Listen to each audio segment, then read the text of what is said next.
Let's talk about what happens if you've been injured in a vehicle collision that was caused by a drunk driver. And the first thing you need to do is to contact an attorney, and here's the reason for that.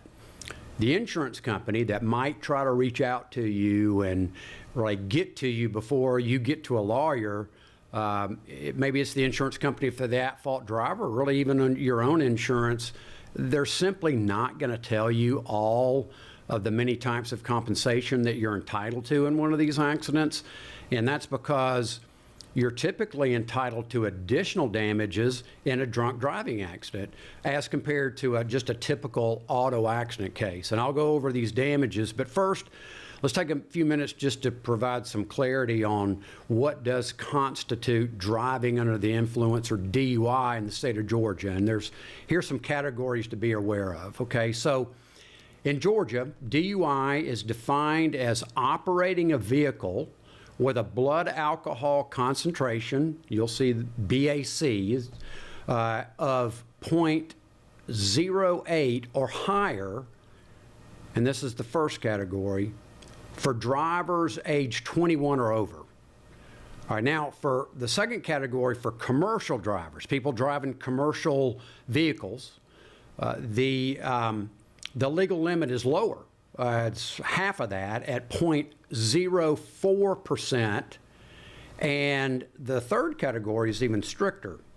So that applies to drivers that are under the age of 21, and that limit is 0.02.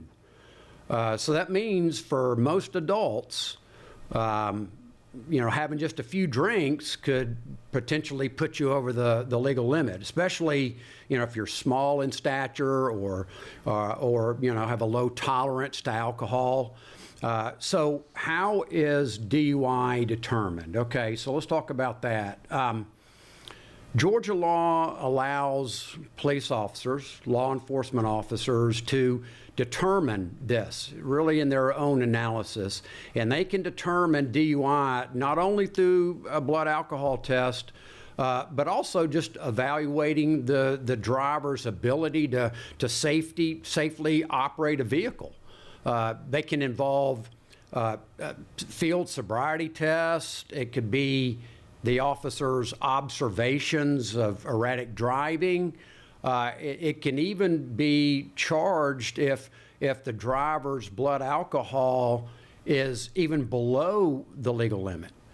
They can still be charged with DUI if they exhibit impairment that affects their ability to drive. And you might have heard of this before. You can see this on the police report if it happens in a drunk driving accident. And in Georgia, that's called DUI less safe. And you can still add these punitive damages that I'm going to talk about in a little bit. So Georgia also has an implied consent law. So by holding a Georgia driver's license, you basically automatically consent to giving chemical tests, such as breath test, blood test, urine test, if the officer is suspecting you of being a driver driving under the influence. And refusing to take a test, you hear that? People say, I just refuse to take a test. Well, that can lead just to automatic license suspension.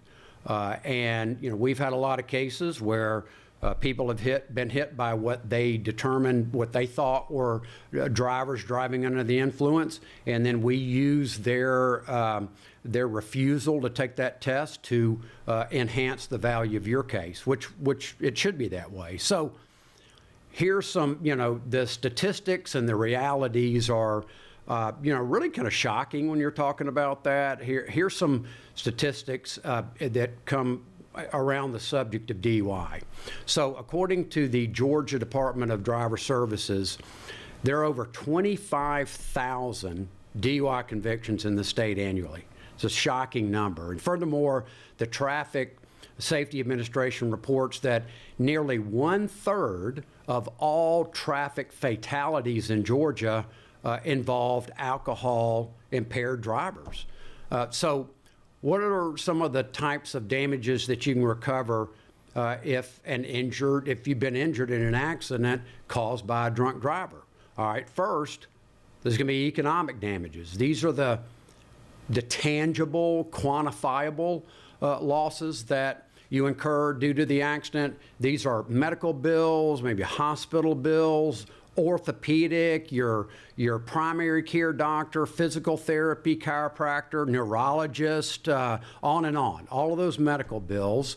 And additionally, you can recover lost wages. If your injuries prevented you from working as a wage earner, or even if you lost opportunity, if you owned your own business, those can be added on as well. Now, what's the second category of damages? And those are called non-economic damages. These are the subjective damages, and they're intended to compensate you for these intangible impacts that the accident caused on your life.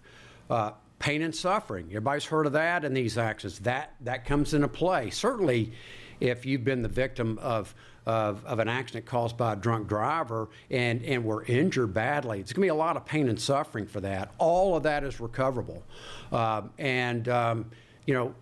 Basically, that's going to be physical pain, emotional distress that the accident caused, loss of enjoyment of life, especially if your injuries kept you from participating in activities that you once enjoyed before the accident. So here's a damage that insurance adjusters are typically going to inform you that you're entitled to if you're not represented by not only a lawyer, but a lawyer that's experienced in these types of accidents involving a drunk driver.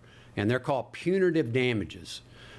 These kind of damages can also be awarded in one of these kind of cases. And unlike economic and non-economic damages, which are designed to compensate the victim, these damages have the intent from the legislature to be intended to punish. That's really what the punitive damage originates from.